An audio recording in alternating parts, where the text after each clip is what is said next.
కొత్త ఆవకాయ మాగాయ రెడీ అయిన తర్వాత మనకి లాస్ట్ ఇయర్ తినాలంటే కాస్త ఇబ్బందిగా అనిపిస్తుంది కదా. ఇలాగ నా దగ్గర పోయిన ఏడాది మాగాయ ఉంది. ఇది ఖర్చు పెట్టేయాలంటే ఒక సింపుల్గా ఒక చట్నీ చేసుకొని తినేయచ్చు. అది పెరుగు మాగాయ. ఇడ్లీకి, దోశకి నంచుకోవడానికి, ఉప్మాలోకి నంచుకోవడానికి కూడా చాలా బాగుంటుంది. ఇలాగ పెద్ద స్పూన్లు 3 స్పూన్లంతా మాగాయ తీసుకున్నాను. దీన్ని ఒక మిక్సీ జార్లోకి వేసేసుకుంటున్నాను. మన కారానికి తగ్గట్టు పచ్చిమిరపకాయలు, మాగాయలో కారం ఉంటుంది కాబట్టి కొంచెం ఎక్కువ తక్కువ పచ్చిమిరపకాయలు వేసుకోవచ్చు. ఒక మీడియం సైజు ఉల్లిపాయ తీసుకున్నాను, సన్నగా ముక్కలు చేసి పెట్టుకున్నాను. ఉల్లిపాయ అనేది ఆప్షనల్, వద్దు అనుకున్న వాళ్ళు వదిలేసుకోవచ్చు. పిడికెడు ఫ్రెష్గా ఉన్న కొత్తిమీర, 15 ఆకుల దాకా నేను పుదీనా తీసుకున్నాను.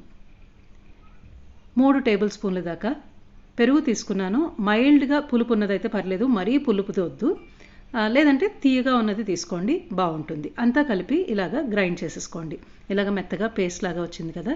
ఇదంతా ఒక బౌల్లోకి వేసేసుకుంటున్నాను. దీనికి ఒక సింపుల్ పోపు చేసుకుందాం. ఈ టేస్ట్ ఇంకొంచెం ఎన్హాన్స్ అవుతుంది.